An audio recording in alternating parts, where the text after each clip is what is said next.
Chapter 8, Getting Ready. Now remember, Junie B made a mess of her graduation gown. She spilled grape juice on it and then took her markers and decorated it. And without anyone knowing, she put it back in the box and had Grandpa Miller put it on top of the refrigerator. Let's see what happens. Room 8 and Room 9 practiced for graduation together. We practiced on the stage in the auditorium because the stage is where people get diplomas, of course. Mrs. showed everyone how to walk up the steps without tripping. She played music for us to march in with. And guess what? Room 9 marched better than Room 8, except Polly Ellen Puffer kept bowing real silly, and Linny kept stepping on people's heels. Plus, Shy William ran out of the auditorium and ran all the way down the hall, and Gus Valoni had to chase him around the parking lot. After that, Principal talked to William a real long time, plus also his mother was called in, I believe. I am not like William, I told Lucille and Grace. I am not even nervous of walking up on that stage, hardly. Me neither, said that Grace. I'm not nervous of walking up on that stage, hardly either. Lucille fluffed her fluffy hair. My Nana says I was born to be on the stage, she said. Nana says people enjoy looking at me. Besides, I am a feast for your eyes. After that, Lucille wrinkled her nose very cute, and she skipped around and around in a circle. Grace and I watched her for a real long time. Then finally, Lucille stopped skipping, and all of us hugged and hugged, because we are the bestest 3 friends I ever even saw. Graduation week went by very fast. Friday night came in a jiffy. I felt so excited I couldn't even eat my dinner that good. I got down from my chair and I ran all around the house. Settle down, said Daddy. Settle down, said Mother. Settle down, I hollered.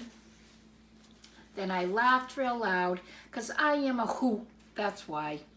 Finally, it was time to go. Mother got my graduation box off the top of the refrigerator. I jumped up and down. Let me carry that, Mother. Please, please, please. I want to carry my box to Room 9 myself, 'cause that's where all of us are getting dressed. Mother handed me the box. Then Daddy said, settle down again. And all of us drove to my school. Grandpa and Grandma Miller met us in the parking lot. I hugged them hello, then I zoomed to Room 9 speedy fast, and guess what? All of the children from morning and afternoon kindergarten were getting ready together. I ran to the door, all capitals. It's me, people. It's Junie B. Jones. I am here for graduation. Lucille and Grace came rushing over. They were already wearing their caps and gowns, and they looked marvelous, I tell you. Hurry up, Junie B, said Lucille. Hurry up and put on your cap and gown. Our teacher's going to take our picture. Yes, said that Grace. Hurry, hurry. She quick grabbed my box away from me, and she took out my cap and gown. Grace did a gasp. Oh, no, Junie B. What happened? She said. What happened to your cap and gown? My stomach felt squeezy and sickish, 'cause that outfit looked spottier than I remembered.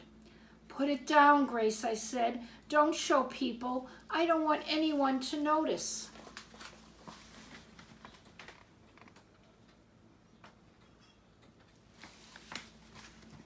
Lucille laughed very loud.